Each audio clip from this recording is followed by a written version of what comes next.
tous et bienvenue sur ma chaîne, je m'appelle Claire et aujourd'hui on va parler du muguet. Effectivement le 1er mai s'en vient et traditionnellement on offre du muguet à ses proches et donc aujourd'hui on va découvrir ensemble pourquoi on offre du muguet à cette date.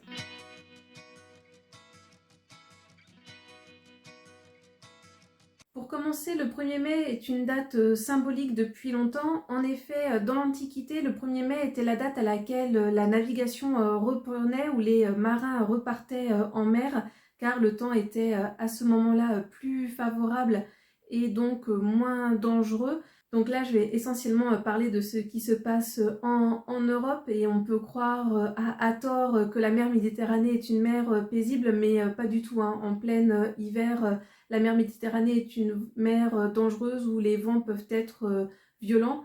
Et donc, on attendait généralement la date du 1er mai pour repartir en mer et pratiquer le cabotage, voilà, pour commercer avec les autres peuples de la mer Méditerranée.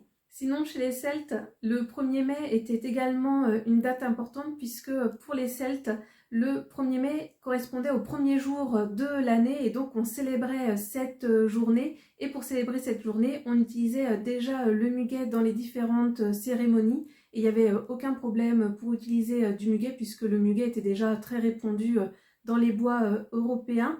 Par contre, le muguet, comme on peut l'avoir aujourd'hui, nous, dans nos jardins, ça c'est quelque chose qui va se développer plutôt à la fin du Moyen-Âge, début de l'époque moderne, grâce au commerce avec l'Asie notamment, et en particulier avec le Japon, où là, on utilisait déjà le muguet dans les jardins.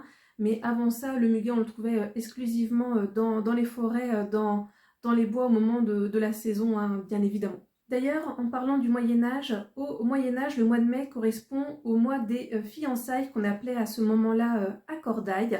Voilà, c'est le terme qu'on utilisait à cette époque pour parler des fiançailles et donc généralement ça avait lieu au mois de mai parce que le mois de mai en fait c'était plutôt le mois de l'amour, en fait le mois où le printemps renaît véritablement, où tout revit et généralement donc c'était plutôt à cette époque-là qu'on avait les cérémonies de fiançailles. Et donc, lors des accordailles, la tradition voulait que l'on accroche un bouquet de muguet à la porte de la maison de la bien-aimée, de la fiancée. Alors pourquoi du muguet? Parce que le muguet c'était le symbole de l'amour. Et ainsi, en accrochant un bouquet de muguet à la porte de la maison, on indiquait à tout le village que la jeune femme venait de se fiancer et par la même occasion que celle-ci n'était plus disponible.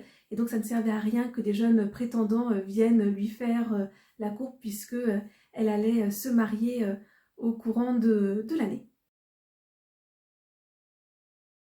Alors la tradition d'offrir un bouquet de muguet le jour du 1er mai est quelque chose qui est apparu au XVIe siècle. Donc c'est au XVIe siècle que la tradition d'offrir du muguet est véritablement née.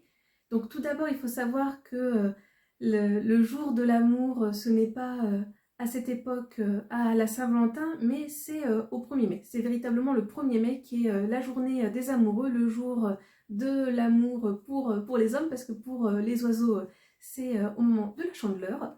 Et donc pour cette fête de l'amour, les nobles fabriquaient des couronnes de fleurs, avec notamment du muguet, mais pas seulement, des fleurs de manière générale, et l'offraient à leurs bien-aimés. Mais c'est surtout à cause d'un fait qui aurait eu lieu le 1er mai 1561 que le muguet devient fleur du 1er mai et la fleur porte-bonheur. En effet, ce jour-là, le roi Charles IX aurait reçu un bouquet de muguet, quelques tiges de muguet en guise de porte-bonheur, et il aurait décidé à la suite de ça qu'à partir de cette date-là, tous les ans, tous les 1er mai, les dames de sa cour devaient se faire offrir des brins de muguet, devaient recevoir des brins de muguet, et à partir de là, la tradition s'est développée.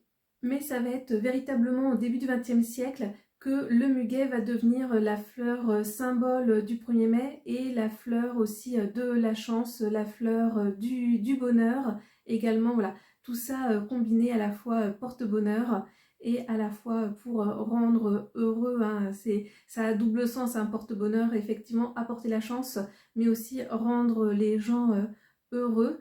Au début du XXe siècle, en fait, les grands couturiers avaient pris l'habitude d'offrir le jour du 1er mai des brins de muguet à leurs petites mains dans les ateliers pour leur porter bonheur.